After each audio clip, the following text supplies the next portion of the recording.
So this is just a very quick heads up that we have now some new functionality in LibreOffice, and if you're at least a Windows user, you might experience that and come across it in your daily use of LibreOffice. So what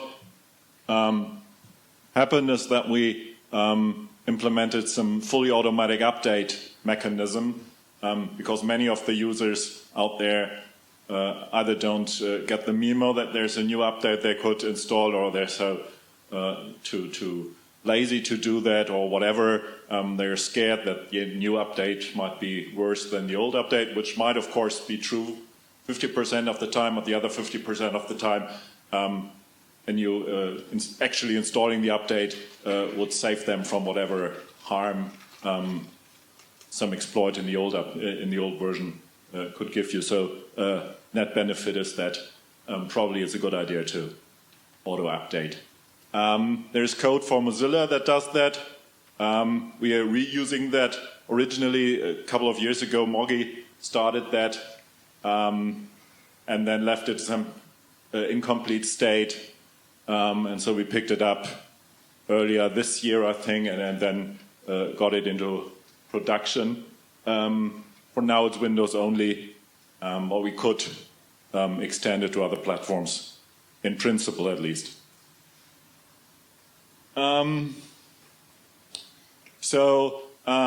always had this options tab page where you could select about the update mechanisms. There is now an additional option there for this automatic update. It was an experimental feature, so you typically didn't see it unless you have this experimental mode enabled for the 24.2 version. It turned non-experimental in the latest 24.8, and it's also on by default by now. So if you just install a fresh version, you'll run with this fully automatic updating in the future. What's a bit of a shame is that this online update options tab page, which we use there, also still has the old update mechanism that just pings you. There's a new version, you need to manually install it. So all the stuff for that one is still available on that if you depending on how you configure your build. And I think the TDF builds has done in a way that we still have both things there. So options tab page needs an overhaul. I think there's an issue for that already, and Heiko's on it, but yeah, some things take more time than others. Get them done. What this does then is it checks periodically, I think once a week or something, whether there's a new update available. If you want to test drive and force it, there's an environment variable that you can set, and then it doesn't wait for its clock to tick down for that, I think 1 week, but just does it on the next. So whenever you start up LibreOffice, then it does that check if the time is ripe for the check, or if you force it to. When then there is an update and it downloads that and installs it automatically, you just notice that your Office restarts another time, a second time, so the start takes a bit longer, but that should be all that you notice. And there's a little, if it takes for longer than a few seconds, then a little dialog appears to make you aware that something's going on still in the background. If something should not work out as you expect, then in the user installation directory, we have some new log files there, which is of interest, so at least to the developers. You might want to look into this updating log. I think that even has time logs when it last checked for something, so that might be some useful information there. And then there's a subdirectory, the 0 there is just the version of the updating mechanism, so we're at version 0 still. And these files might be useful for the developers, so if you run into any issues and want to write a bug report, just copying these files might be useful for us. And so how this all works is, as I said, you start Office, it pings the server, asks the server tells the server, I am version XYZ, do you have something new for me? And the server then telling back, I do have something new for you, is depending on how the release engineering, or Clough in particular, decide which new version you will get. So if you don't get the latest version, that might not be a bug, or that might be a feature that we are waiting with rolling that out until the version has proven to be stable. So I think Clough what he doesn't do is always shove the latest 24.8 down your throat, but he is on this 24.2 line of versions still, which makes a sense because that's the stable, to be used in production version with the known good bug fixes, and the 24.8 at this point in time is the more experimental, or for the people who want to live on bleeding edge line, and is not what we want to push out to all the users. So as I said, if you don't get the latest with the auto update yet, then that's as intended. And that's it. If there's any questions? Otherwise, I think there is two. We want Mac updates. Yeah, come with a patch and we'll apply your patch. Do you need privileges to update? No, because this is all. The good thing is this is all been hashed out by the Mozilla people, and we just piggyback onto the work they did there. And this is all also very secure, and you can't behind your back put in a binary that wasn't intended to end up on your computer. And also another thing, a piece that they wrote is that for these updates, even if you did an admin install and not a per user install, then the first installation of LibreOffice, which is still via the MAR, the MSI file, that installs a little helper tool that then runs with privileges to do the actual update.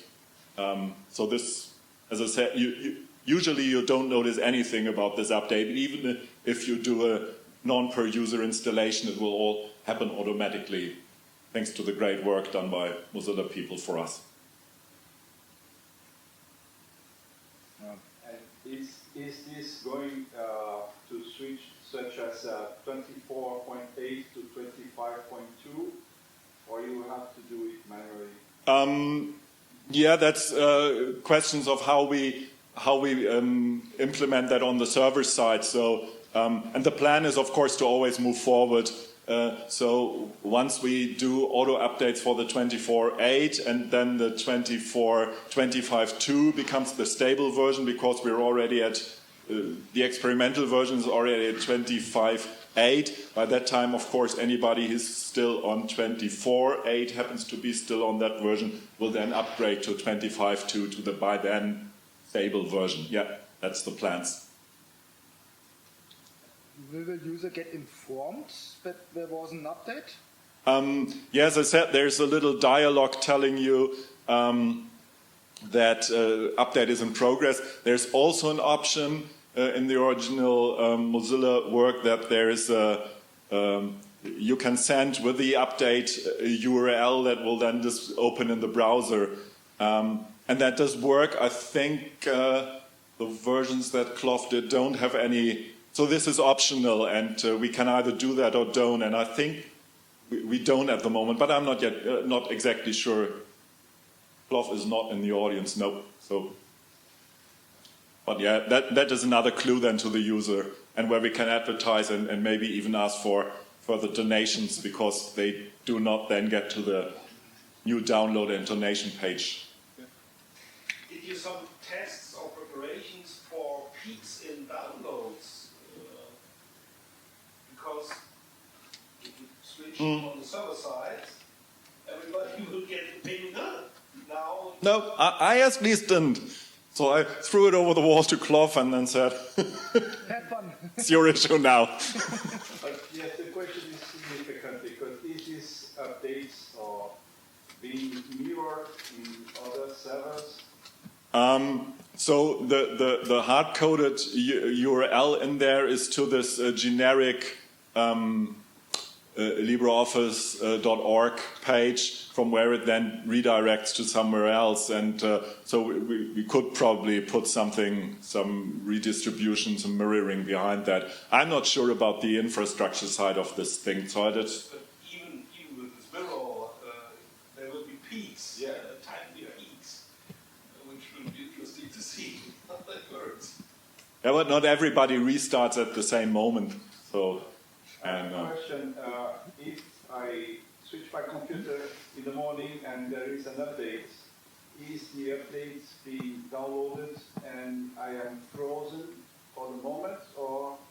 The updates are small because they're incremental, so you don't get a full so-and-so megabytes. So this MAR, this MAR thing is actually an abbreviation for Mozilla Archive Format, and the secret sauce behind that is that they can either be a full update or full-blown all the bits, or just the delta from the old version, because you tell them which version you have and then they just send over the bits that are different, and this is particularly smaller. So in the end we finally reached this delta installation. Delta updates, yes, but with a different technology than what Microsoft MSI would offer us. Yeah, but Delta can be small and can be as full as the full software. Do you have an average idea how much is this Delta? No longer. I did early this year, and then as developers happen to forget most of the things already by now. We would need to look it up, and I mean, you can. This is always a chicken and egg problem. We have this new feature, we want to roll it out. Nobody uses it while it is still experimental and well hidden. So at one point you turn it on, but we could as well turn it. Everybody can turn it off if they're annoyed by it manually, because there is the checkbox in the options page. And if it turns out to be a bad idea for whatever reason, then we can also turn it off again in the next release. So yeah, it's as always, we'll do it and then see. Yeah. Okay. Thanks a lot then. Is it a technique limited connection? For example, like a phone connection and doesn't download it with a phone connection? Whether it doesn't download it if you're on a phone connection, no, it doesn't detect that. We don't have any.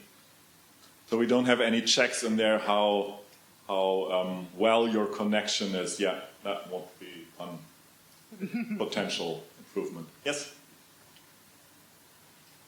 Okay, then I think it's cake time or something, or coffee break. See you guys. Thanks.